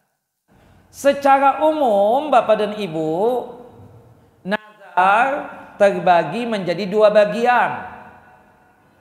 Secara umum nazar terbagi menjadi berapa? Dua bagian. Yang pertama, nazar kepada Allah. Nazar untuk Allah. Nazar kepada Allah lah. Yang pertama apa? Nazar kepada Allah. Yang kedua, nazar yang ditujukan kepada selain Allah. Kalau yang pertama tadi kan nazar ditujukan untuk siapa? Untuk Allah. Yang kedua ini nazar yang ditujukan kepada selain Allah. Itu yang disebut dengan sama dengannya apa? Nazar syirik. Nazar apa? Nazar syirik. Karena kalau nazar ditujukan kepada selain Allah, sama dengannya apa? Nazar syirik. Jelas sampai di sini? Pertama, nazar yang ditujukan untuk Allah. Yang kedua, nazar yang ditujukan untuk selain Allah Jalla wa'ala. Sama dengannya nazar syirik. Oke. Sampai di sini ibu-ibu jelas? Bapak-bapak jelas? Masuk selanjutnya pembahasan. Nazar yang ditujukan kepada Allah. Nazar yang ditujukan kepada Allah Jalla wa'ala itu terbagi lagi, ya, menjadi dua, ya. Nazar yang ditujukan kepada selain apa? Kepada Allah, maaf, terbagi tiga. Nazar yang ditujukan kepada Allah Jalla wa'ala itu terbagi menjadi tiga. Nazar yang ditujukan kepada Allah Jalla wa'ala itu terbagi menjadi tiga. Yang pertama, nazar ketaatan. Yang pertama apa? Nazar ketaatan. Yang kedua, nazar kemaksiatan. Nazar kemaksiatan. Nazar kemaksiatan. Yang ketiga, nazar dengan perkara yang tidak ia miliki. Yang ketiga, nazar dengan perkara yang tidak ia miliki atau yang ia tidak mampu. Nazar dengan perkara yang tidak ia miliki atau yang tidak ia mampu. Dia nggak bisa, nggak mampu. Jadi nazar yang ditujukan kepada Allah Jalla wa'ala terbagi menjadi berapa Bapak Ibu? Tiga. Yang pertama nazar ketaatan. Yang kedua nazar kemaksiatan. Yang ketiga nazar dengan perkara yang tidak dimiliki atau tidak dia kuasai atau tidak ada kemampuan. Naam. Jelas Bapak Ibu? Naam. Nazar dengan perkara yang tidak ia miliki atau dia tidak punya kemampuan, misalnya seperti ini. Saya nazar karena Allah Jalla wa'ala, jika tanah saya laku, saya akan terbang. Kan dia nggak mampu. Sebagaimana burung yang berterbang, kan nggak mampu. Nggak ia miliki kemampuan itu. Nah, seperti itu. Atau misalnya dia bernazar, anak lulus di fakultas ini, di universitas itu, saya akan berenang untuk menyeberangi ini sungai. Sungainya dalam dan dia tidak bisa berenang. Waduh, bisa bahaya. Jelas ya? Bernazarnya karena Allah, tapi dia nggak punya kemampuan atau sesuatu yang dia tidak miliki gitu loh. Ya, jelas ya? Nah, kalau nazar kepada Allah di dalam ketaatan, nazar untuk Allah, nazar yang ditujukan kepada Allah, yang pertama nazar ketaatan. Nazar jenis ini wajib untuk ditunaikan. Meskipun asal mula hukumnya apa? Makruh. Kita nih bernazar di dalam ketaatan sekalipun asal mula hukumnya apa? Makruh. Mobil laku Ustaz, ana nazar mau umroh. Kan ketaatan itu. Hukumnya makruh. Kenapa makruh? Seakan-akan dia tidak mau umroh kalau mobilnya tidak laku. Makanya orang yang bernazar itu kata Nabi keluarin dari siapa? Dari orang bakhil. Jadi selama mobil nggak laku, ibu nggak umroh nih, nggak Ustaz. Seperti itu. Wallahu a'lam bishawab. Jelas ya? Termasuk misalnya, saya nazar nih, jika sekiranya putri saya sudah menikah, saya mau baca Quran sehari 1 juz. Putri ibu udah menikah? Belum. Kapan menikah? Gak tahu Ustaz, kayaknya bukan tahun-tahun ini. Umur berapa putri ibu? Baru 7 tahun Ustaz. Ya, saya bercanda nggak itu? Subhanallah. Berarti selama ini baca Qurannya tidak lebih dari 1 juz. Of course Ustaz, benar. Paling cuma selembar atau 1 halaman atau 5 ayat. Nazarnya ketaatan. Tapi orang yang seperti ini kita katakan ya orang bakhil, orang kikir, orang medit. Tadi mau nyumbang masjid kalau tanah laku, mau berangkat haji kalau tanah laku, rumah laku, mobil laku, mau berangkat umroh dan seterusnya. Nazar. Ya, yang intinya tadi itu ada cita-cita kan dia seperti berganding sama Allah Jalla wa Ala. Pokoknya selama mobil nggak laku, nggak umroh. Selama rumah nggak laku, nggak haji. Selama tanah nggak laku, nggak sedekah. Kan begitu maksudnya kan? Kayak bergening atau setengah mengancam sama Allah Jalla wa'ala. Makanya hukum bernazar itu apa? Aku. Nah, seperti itu. Nazar ketaatan juga ya. Kalau sembuh dari penyakit, saya akan bersedekah. Nazar ketaatan juga. Tapi jangan sampai ketika dia belum sembuh-sembuh nggak bersedekah.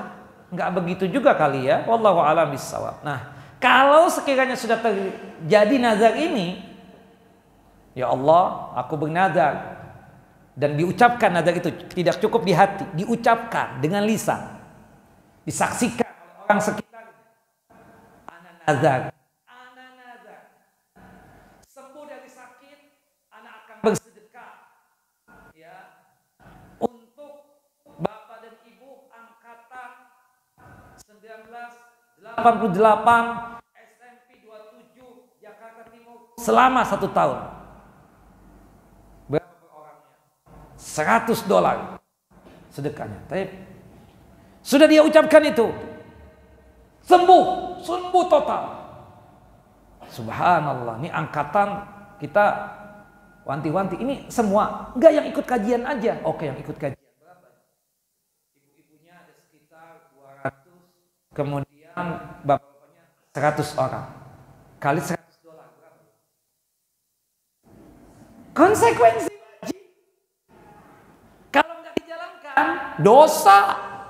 dosa besar. Kenapa dikatakan dosa besar? Karena ada kafarat, ada tebusan di situ, ada bayar dendanya. Sebagaimana yang Allah Jalla wa Ala firmankan dalam surah Al-Maidah, surah yang kelima ayat 89. Surah Al-Maidah, surah yang kelima ayat 89. Coba lihat. Surah Al-Maidah, surah yang kelima ayat 89. Fakaffaratuhu it'amu asharati masakin min awsati ma tut'imuna ahlikum aw kiswatuhum aw tahrir raqabah. Benar Bapak? Benar Ibu? Surah Al-Maidah, surah yang kelima ayat 89. Kalau dia tidak menjalankan, banyak juga ya, Anda nggak hitung tuh. Ternyata angkatan 1988 yang ikut kajian ini 300 orang ya. $100 kali 300 berapa tuh sudah? Wah, nggak jadi. Bayarlah ini. Itu dendanya berapa Ustaz? Pakai nanya sama Ustaz. Lihat surah Al-Maidah, surah yang kelima ayat 89. Memberikan makanan kepada 10 orang fakir miskin. Makanan yang sesuai dengan selera kita. Dalam artian makanan kita kan biasanya makan di mana ibu-ibu? Di restoran apa di orang biasa? Restoran dong. Nah, subhanallah, kita beli makanan 10 ini ya dari restoran. Kita bagikan kepada 10 orang fakir miskin. Atau pilihan yang kedua, memberikan pakaian kepada 10 orang fakir miskin. Pakaian yang bisa dibawa untuk sholat. Atau yang ketiga, membebaskan budak. Nah, pilihannya dua nih. Budak gak ada nih. Memberikan makan kepada 10 orang fakir miskin. Kemudian atau memberikan pakaian 10 orang fakir miskin. Kata dia, hitung-hitungan daripada 300 orang, $100. Lumayan kan? Sudah sembuh nih. Dia batalkan nazarnya. Dosa besar. Tebusannya ngasih makan 10 orang fakir miskin. 10 orang fakir miskin makan di restoran paling bantar 100.000 satu orang. Cuma 1 juta habis. Gak jadi akhirnya. Astagfirullahaladzim. Itulah tadi. Orang yang bernazar itu pasti bakhil, kata Nabi SAW. Pasti apa? Pasti bakhil. Sudah sembuh nih, gak jadi. Sudah laku mobil, gak jadi umrah. Sudah laku rumah, gak jadi haji. Enggak deh. Tapi bapak udah nazar, ya kan, tinggal kasih makan 10 orang fakir miskin. Anggaplah 1 orang 100.000. Cuma 1 juta habis. Di kantong masih banyak. Nah, ini kan subhanallah, mempermainkan Allah Jalla wa'ala. Bakhil, pasti dari orang bakhil. Nah, apalagi yang bakhil lagi nih. Faman lam yajid fasiyamu salasata ayyam. Gak sanggup ngasih makan 10 orang fakir miskin, gak sanggup memberikan makan 10 orang fakir miskin, gak sanggup pastinya membebaskan budak, berpuasa 3 hari aja deh, saking bakhilnya. Anda puasa 3 hari aja deh, sebagai apa? Penebus tadi itu, denda tadi itu. Allahu Akbar. Memang nazar untuk ketaatan wajib dilaksanakan kalau sudah nazar, tapi asal mula hukum nazar di dalam ketaatan ini hukumnya apa? Kita katakan ya makruh, wallahu a'lam bissawab. Jelas ya? Nah, nazar ketaatan itu sendiri terbagi menjadi 2. Nazar ketaatan terbagi menjadi 2. Jelas ya? Nazar itu kan ada 2 secara umum. Nazar yang ditujukan kepada Allah, yang kedua nazar yang ditujukan kepada selain Allah, yang sama dengannya syirik. Nazar yang ditujukan kepada Allah terbagi menjadi 3 tadi. Ada nazar ketaatan, ada nazar kemaksiatan, ada nazar dengan perkara yang tidak ia miliki atau tidak ia mampu, ya, seperti itu. Nah, nazar ketaatan terbagi menjadi 2. Ada nazar muqayyad, ada nazar mutlak. Nazar muqayyad, ada nazar mutlak. Nah, nazar muqayyad ini yang dilarang oleh Nabi SAW tadi. Bakhil tadi itu, ya.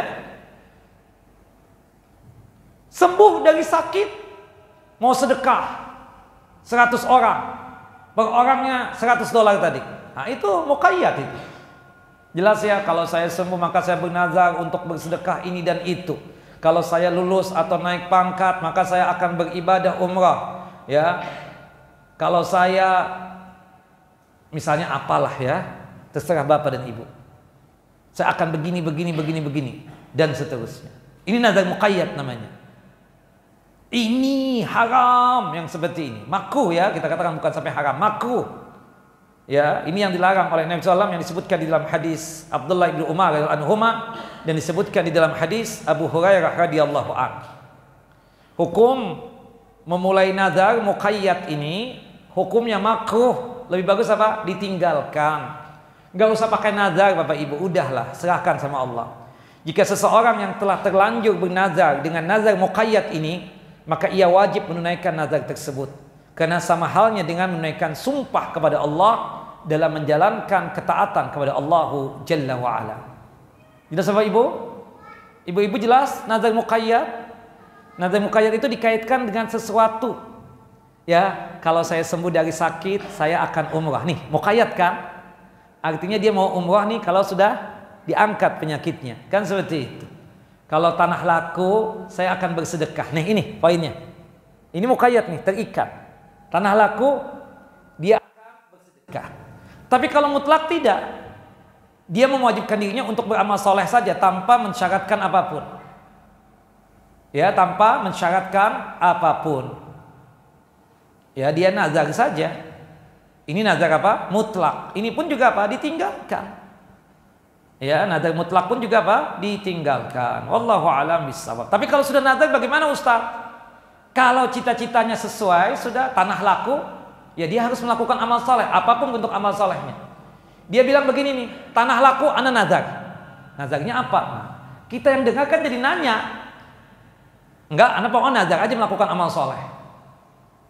Nah, ini mutlak namanya. Apa? Nazarnya apa? Mutlak. Jelas apa? Wallahu a'lam bishawab. Nah, kemudian nazar kepada Allah Jalla wa Ala yang kedua tadi, sekali lagi, nazar kepada Allah Jalla wa Ala itu kan terbagi menjadi berapa? 3 kan?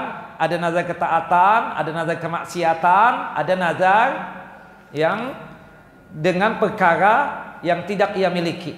Nazar dengan perkara yang tidak ia miliki. Nah, nazar ketaatan tadi ada berapa ibu-ibu? 2. Ada nazar yang sifatnya muqayyad, ada nazar yang sifatnya apa? Mutlak. Jelas ya? Nah, yang kedua tadi, nazar kepada Allah Jalla Jalaluh. Nazar yang ditujukan kepada Allah Jalla wa Ala. Yang kedua apa? Nazar kemaksiatan. Nauzubillah nih ya. Nazarnya karena Allah. Ana nazar karena Allah. Ya, tanah laku. Ana nazar. Mau traktir bapak-bapak semua di neklab ini. Allahu Akbar. Rumah laku. Nazar mengundang biduan nyanyi dangdutan misalnya. Ini kan maksiat. Nauzubillah min zalik. Nauzubillah min zalik. Nazar maksiat. Atau misalnya nazar ibu-ibu, suami kawin, ana nazar mau lepas hijab. Nauzubillah min zalik. Maksiat ini Bu. Sudahlah ya. Ima diteruskan kawinnya, ima jodohnya sampai di situ aja. Jangan pakai lupa buka-buka hijab deh. Jelas ya? Ini maksiat, jelas. Enggak. Sekalian saat ana mau bikin malu suami. Aduh. Kan ada tuh, subhanallah, Allahu Akbar. Pokoknya saat sahib ente itu nikah lagi, ana nazar, ana mau lepas hijab. Allahu Akbar. Jangan begitu kakanda, nggak boleh, haram nazar maksiat, nggak, supaya dia takut. Waduh, boleh juga ngancamnya, nggak boleh. Tapi ibu dosa, jelas ya, dosa yang demikian. Nah ini nazar kemaksiatan, seperti itu. Nah seseorang bernazar untuk memutuskan silaturahim, namun nazarnya ditujukan kepada Allah dengan bersumpah atas nama Allah. Demi Allah, ana nazar, tanah laku, ana putuskan silaturahim dengan dia. Waduh, haram yang demikian. Ya, itu yang disebutkan ya, tidak boleh yang demikian. Haram. Tapi Ustaz kalau sudah nazar gimana? Ya, berarti apa? Dia tersebut kita katakan berkaitan dengan nazar maksiat ini tidak boleh dipenuhi dan dia mengucapkan ya wajib membayar kafarat sumpah. Jadi nazarnya, ibu memang pernah nazar itu? Iya Ustaz, ana lagi kesel sama suami ana nazar kalau dia kawin lagi, ana nazar mau lepas hijab. Gimana hukumnya nazarnya? Haram yang demikian. Supaya jangan sampai itu terjalankan, bagaimana?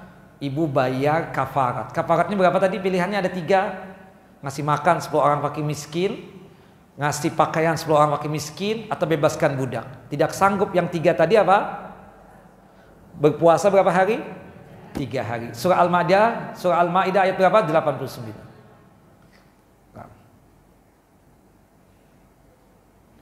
Kemudian kita katakan yang ketiga, nazar dengan perkara yang tidak ia miliki tadi. Nazar ini tidak dipenuhi dan yang mengucapkan wajib membayar kafarat sumpah. Jadi sama dengan nazar maksiat tadi ya. Kalau dia sudah mengucap nazar tadi, nazar maksiat, tidak boleh dia laksanakan, haram. Tapi dia wajib membayar apa? Kafaratul yamin. Ya, innaman nadru yaminun kafaratuha kafaratu yamin. Nazar itu adalah sumpah. Kafarat nazarnya adalah kafaratus sumpah. Surah Al-Maidah surah yang kelima ayat berapa? 89. Wallahu a'lam bissawab. Mengasih makan 10 orang fakir miskin sesuai dengan selera dia, atau mengasihkan pakaian yang bisa dibawa sholat. Yang ketiga, ya, membebaskan budak. Tidak bisa satu dari tiga ini, maka berpuasa berapa hari? 3 hari. Tayyib, nazar secara umum tadi berapa? Berapa jenis? 2. Nazar yang ditujukan untuk Allah, yang kedua nazar yang ditujukan untuk selain Allah. Ini nazar apa sama dengannya? Syirik. Nazar syirik. Ya, seperti seorang bernazar kepada kuburan, atau bernazar kepada Jibril, atau bernazar kepada Rasulullah, atau yang semisalnya. Ini apa? Syirik. Nazar yang seperti ini. Nazar apa? Syirik. Nah, nazar syirik yang ditujukan kepada selain Allahu Jalla wa'ala adalah dosa besar. Bahkan karena dia bagian syirik, dia telah melakukan syirik besar. Melakukan apa? Syirik besar. Nazar syirik tidak boleh ditunaikan, tidak boleh dilaksanakan, dan tidak perlu bayar kafarat. Cukup bertaubat, taubatan nasuha saja. Cukup bertaubat, taubatan nasuha. Astaghfirullah wa atubu ilaih. Ada kafaratnya enggak Bapak Ibu? Tidak ada. Nazar syirik ada kafaratnya enggak Bu? Tidak ada. Cukup dengan apa? Taubatan nasuha. Hukumnya berbeda dengan nazar maksiat. Hukumnya juga berbeda dengan nazar yang tidak dimiliki tadi, atau yang dia tidak sanggup. Karena walaupun sama-sama tidak boleh ditunaikan, walaupun sama-sama tidak boleh dilaksanakan, hanya saja kalau nazar maksiat itu kan karena Allah. Kalau nazar dengan perkara yang tidak ia miliki karena Allah. Kalau ini enggak, nazar syirik, berarti ditujukan untuk kepada selain Allah. Maka oleh sebab itu dia cukup bertaubat, taubatan nasuha, meminta ampun kepada Allah Jalla wa'ala. Tapi nazar syirik ini ada kafaratnya enggak Bapak-bapak? Tidak ada. Wallahu a'lam bishawab. Nah, maka oleh sebab itu, ikhwan wa akhwati fid din, a'azzani wa a'azzakumullah, walaupun sama-sama tidak boleh ditunaikan, walaupun sama-sama tidak boleh untuk dipraktekkan atau dilaksanakan, hanya saja nazar maksiat dan nazar dengan yang tidak dimiliki masih ditujukan kepada Allah, sehingga masih mengandung ya penghormatan atau kehormatan yang harus dibayar dengan apa? Kafaratul yamin. Jadi kalau disebut kafaratul yamin itu apa maksudnya Bu? Tebusan nazar yang sesuai dengan denda yang ada pada sumpah. Seperti kita misalnya, wallahi demi Allah saya tidak melakukan itu. Ternyata dia melakukan itu. Sebagai wujud taubatnya bagaimana caranya? Taubatan nasuhanya dengan membayar apa? Kafarah, denda. Sama tadi. Mengasih makan 10 orang fakir miskin, atau mengasihkan pakaian 10 orang fakir miskin, atau membebaskan budak. Tidak sanggup, berpuasa 3 hari. Bukan begitu? Nah, sama dengan nazar juga. Kalau nazarnya masih ditujukan kepada Allah, meskipun itu maksiat, ya, dia tidak boleh melaksanakan nazar tersebut. Tetapi dia harus bayar apa? Kafaratul yamin. Ditebusnya itu dendanya sama seperti kita bersumpah atas nama selain Allah Jalla wa'ala. Apa maaf? Ditebusnya itu sama seperti dia bersumpahnya itu atas nama Allah tapi dusta. Bersumpahnya apa? Dusta, bohong. Demi Allah saya tidak melakukan itu. Demi Allah. Dusta. Padahal dia memang menipu. Padahal dia apa? Menipu. Kamu menipu si fulannya. Oh, demi Allah enggak. Atau bapak-bapak ditanya oleh istri, kamu kawin lagi? Kawin. Demi Allah, siapa yang ngomong? Demi Allah. Wah, macam-macam sudah. Demi Allah. Demi pemilik Ka'bah Allah Jalla wa'ala, aku tidak melakukan itu. Dusta Bapak. Untuk menghindari apa? Ya, peperangan. Ya, Bapak bersumpah atas nama Allah tapi dusta. Dosa besar, iya. Karena Bapak berdusta atas nama Allah Jalla wa'ala. Wajib bayar apa? Kafarah. Sebagai wujud taubat kepada Allah Jalla wa'ala, karena bersumpah atas nama Allah dusta. Sama dengan nazar tadi. Nazar itu pada hakikatnya sumpah juga. Maka sebab itu ketika kita memang melanggar, kita nazar ketaatan, tapi melanggar, tidak mau menjalankan. Setelah dihitung-hitung, banyak nih keluarnya, nggak jadi deh. Akhirnya nggak jadi umroh, nggak jadi haji, nggak jadi sedekah. Diganti dengan apa? Beli nasi kotak tadi 10 kotak. Dihitung-hitung, cuma habis juta nih. Habis 500.000 malah kalau di restoran satu-satunya. Kalau ini kan dihitung-hitung 300 orang kali ini, waduh banyak banget. Nggak jadi. Bayar apa? Kafarah. Jelas ya? Atau yang maksiat, bernazarnya maksiat, kafarat juga. Kemudian nazarnya dengan perkara yang tidak ia miliki, tidak mungkin dilaksanakan, sudah tidak mungkin dilaksanakan itu. Gak mungkin dia melakukan sesuatu yang mustahil dia lakukan itu. Maka apa? Dia harus bayar nazar, bayar kafaratnya. Nah, tapi kalau nazar syirik enggak, cukup dia bertaubat, taubatan nasuha, tanpa harus apa? Membayar kafaratul yamin. Wallahu alam bissawab. Jelas Bapak Ibu? Ada pertanyaan? Semoga tidak ada. Ibu-ibu jelas? Bapak-bapak? Ya, Bapak, silakan.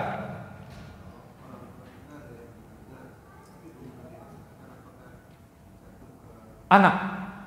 Jadi ada seorang ibu meninggal dunia. Anak perempuannya datang kepada Rasulullah. Anda punya ibu bernazar, ya Rasulullah, ingin puasa. Cita-citanya sudah dipenuhi oleh Allah Jalla wa'ala, tapi dia belum menjalankan puasa nazarnya. Apakah aku sebagai anaknya wajib untuk menjalankan nazarnya tadi? Karena kebetulan umi atau ibu udah meninggal. Kata dia, laksanakan nazar umi. Kata Rasulullah, laksanakan nazar ibumu itu. Kamu yang berpuasa. Kata Rasulullah Sallallahu Alaihi Wasallam. Allah. Jadi abah di hadapan pengurus masjid kita ini ngomong, tanah laku yang di sebelah masjid apa ini? Baitur Rahim. Ya, laku, abah mau wakafkan 1 M. Laku berapa M? Yang waktu abah masih hidup itu 5 M kan tanah beliau. Dia udah ngomong nih 1 M.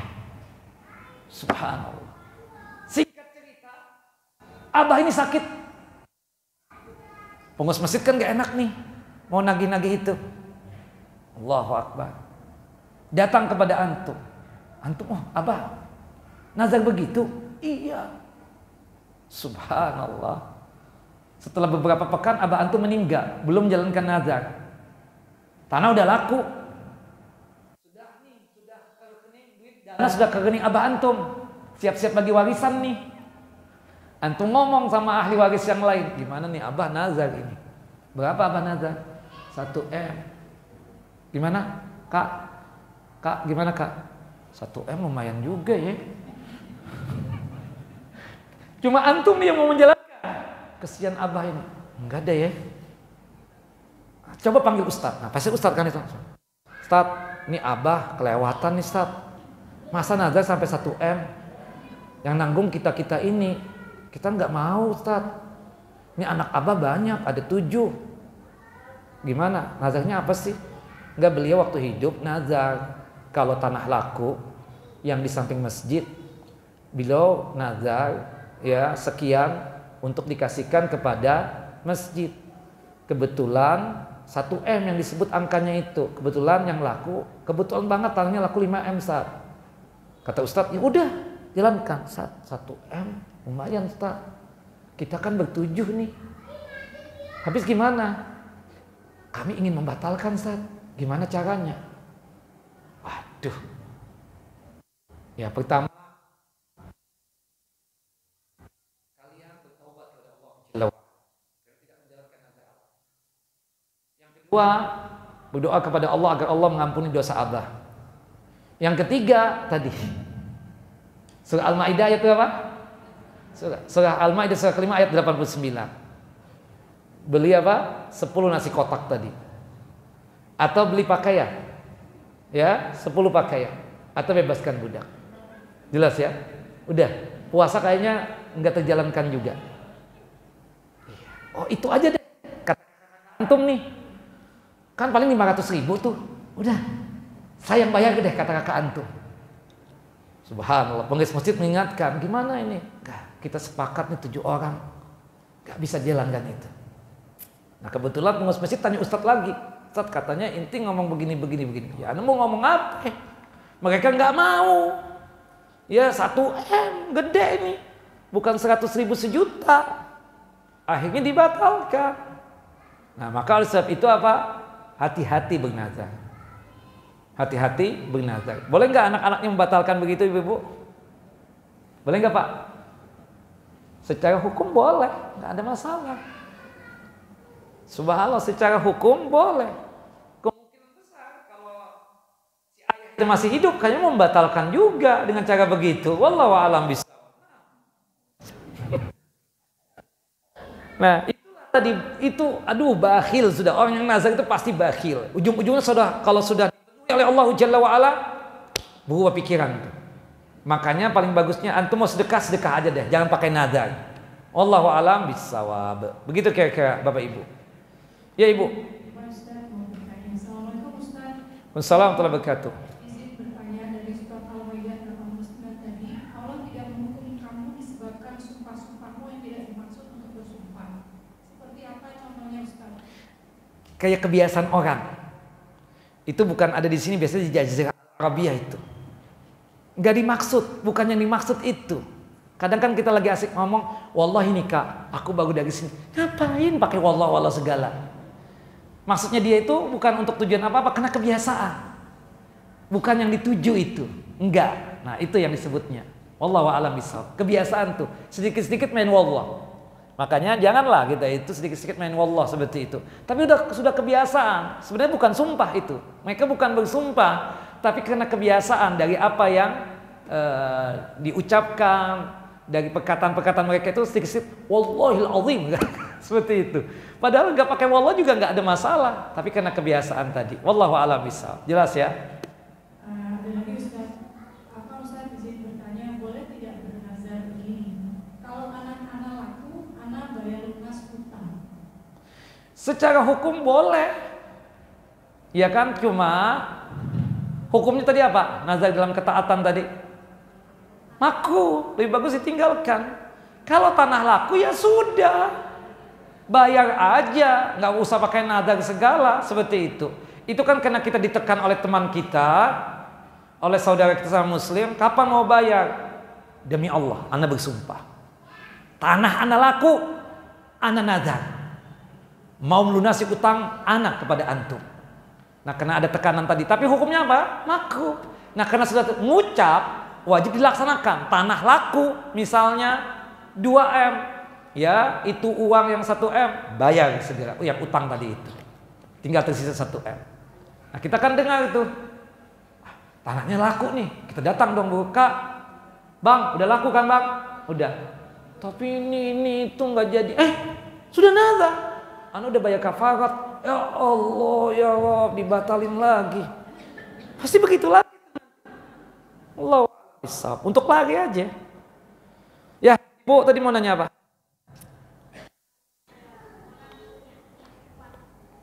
Niat yang kuat, tapi nggak diucapkan. Pakai lafaz nazar enggak? Bukan nazar. Nah, nazar itu harus diucapkan dengan lafaznya nazar. Kalau cuma aku janji, ya Tang, aku janji Tang, insya Allah jadi tuh tanahku yang di Pondok Kelapa tuh laku, aku ngajak tante umroh, insya Allah Tang, aku nggak nazar, insya Allah.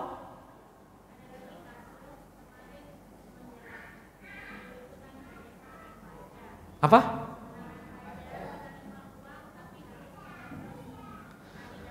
Ngapain ibu pakai begituan? Udahlah, sudah jangan diteruskan deh. Kesian ustadznya kalau menjawab nanti ya. Sudah, jangan menjerumuskan saya ke jurang permasalahan. Nah, nggak boleh, udahlah. Nah, ya kak.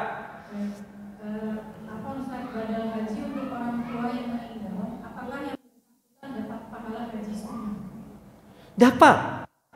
Kita yang menghajikan nih, kita membadalkan itu artinya dari apa? Dari kita ihram hajinya labbaik Allahumma umratan an abi fulan bin fulan sampai nanti tawaf wada, kitanya dapat pahala, abah kita juga dapat pahalanya. Seperti itu. Wallahu a'lam bishawab. Nah, Bapak ada pertanyaan? Ya Ibu.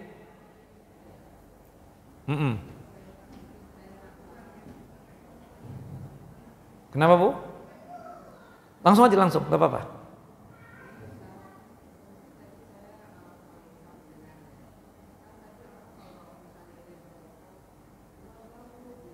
Wallahi.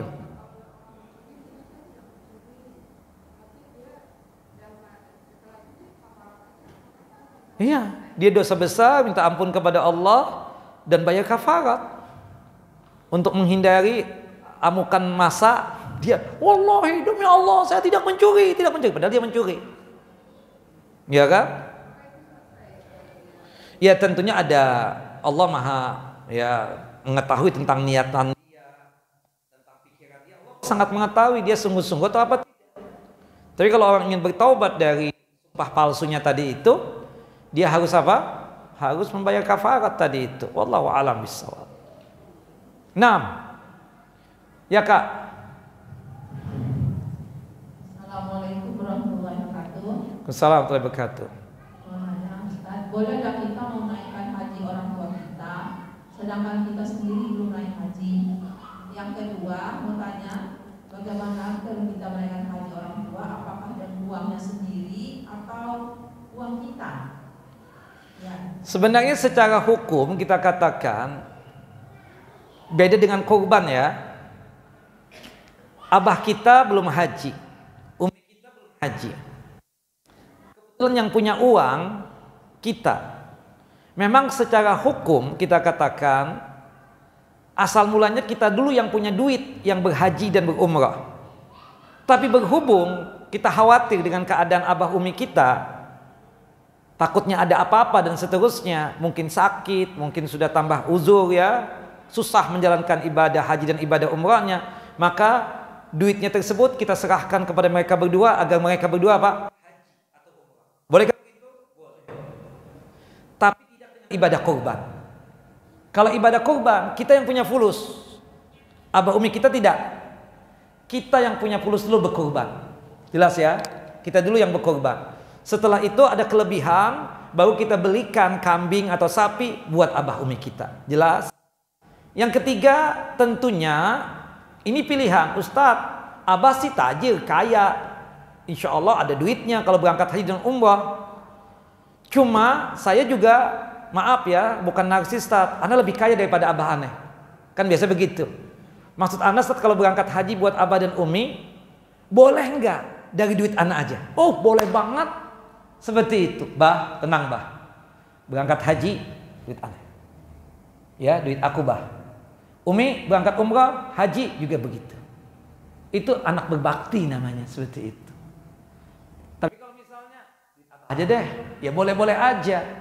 Cuma kan kita sebagai anak yang soleh ini nggak mungkin lah ngomong begitu. Udah deh bah, keperluan abah untuk haji dan umrah biar aku aja ngurus. Itu anak soleh banget gitu loh. Kita pengen anak kita begitu. Kita nggak pakai ngomong, anak kita ngerti lah. Tahu-tahu berangkat haji kita, tahu-tahu berangkat umrah. Pulusnya siapa nih berangkat? Anak abah yang paling tersayang.